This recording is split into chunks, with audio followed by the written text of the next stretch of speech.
Magandang gabi Pilipinas, live mula sa Pag-asa Weather and Forecasting Center. Ito na po ang latest sa lagay ng ating panahon. Mga kababayan, kagabi ayon po sa 11 p.m. at final weather bulletin ng Pag-asa, nakalabas na po ng tuluyan ng ating Philippine Area of Responsibility ang Bagyong Ruby na nanatili sa ating bansa nitong mga nakalipas sa araw. Dahil nasa labas na po ito ng ating part, tatawagin ito ulit sa kanyang international name na Hagupit. At ayon naman po sa Vietnam National Center for Hydrometeorological Forecasting, inaasahan po ang pagtama ng Bagyong Hagupit sa Vietnam, partikular na po sa Ninh Thuan at Binh Thuan area. Inaasahan din po na magdadala ito ng mga malalakas sa ulan at bugso ng hangin, kasabay na rin ng pag-iral ng isang frontal system. At balik po tayo dito sa ating bansa, patuloy po ang pagbabantay ng Pag-asa sa isang low pressure area sa labas naman ng ating Philippine Area of Responsibility. Alas 4 ng hapon ngayong araw, namata nito sa layong 1,390 kilometers east of Mindanao. Ayon po sa Pag-asa, sa ngayon po maliit pa rin ang tsansa na ito ay ma-develop sa pagiging isang ganap na bagyo o tropical cyclone, at sa katunayan, posible pa nga po itong malusaw sa mga susunod na mga oras. Pero kung mapanatili man ito ang kanyang taglay na lakas sa pagiging po nga isang low pressure area, inaasahan po natin na ito ay papasok ng ating maaari po yang ngayong gabi o kaya naman ay bukas ng umaga.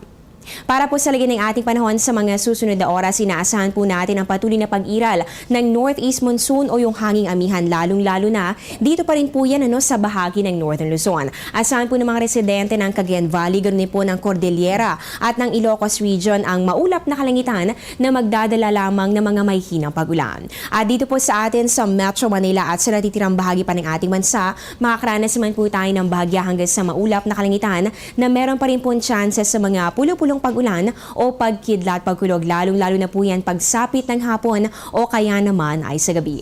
Para na po sa ating gale warning, dahil pa rin po sa epekto nito nga northeast monsoon, meron pa rin po tayong gale warning, lalong-lalo na po dito sa seaboards ng Northern Luzon. Compare naman po nitong mga nakalipas sa mga oras, ay nabawasan naman po yung mga areas sa kabilang sa babala ng Pag-asa. Inaasahan po natin dito sa seaboards ng Northern Luzon ang maalon hanggang sa napakaalong karagatan, at maaari pong umabot yung taas ng alon o wave height sa 3.4 to 4.5 meters.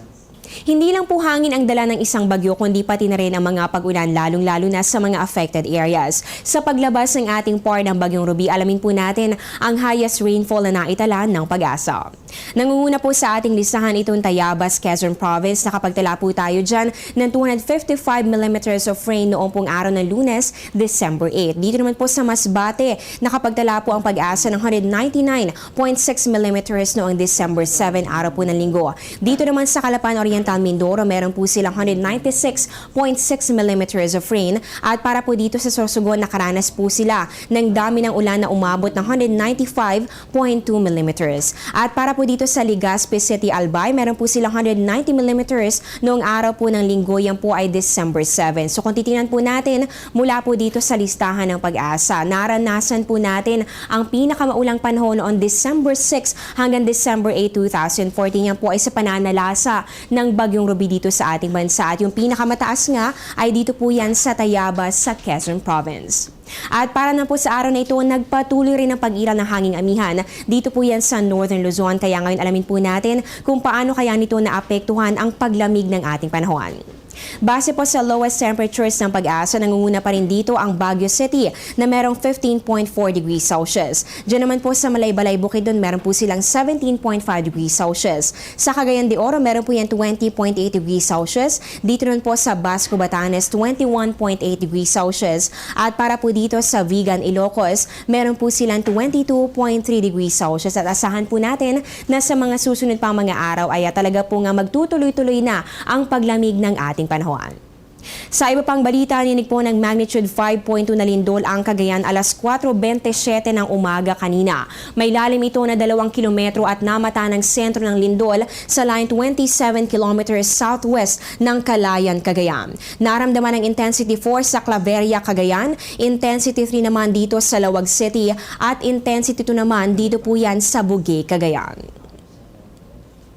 Para naman sa ating sunrise, sisikat po ang ating araw bukas 6:11 ng umaga at tulubog naman po yan 5:28 ng hapon. At yan po ang latest mula dito sa Pag-asa. Abangan niyo po ang susunod kong update. Mamaya po yan sa News Live. Dito pa rin po yan sa Telebisyon ng Bayan. Ako po ang inyong weather lover o Mola Rosa na nagsasabing ang taong handa at may nahon, kayang lagpasan ang hamon ng panahon. Magandang gabi po sa inyong lahat.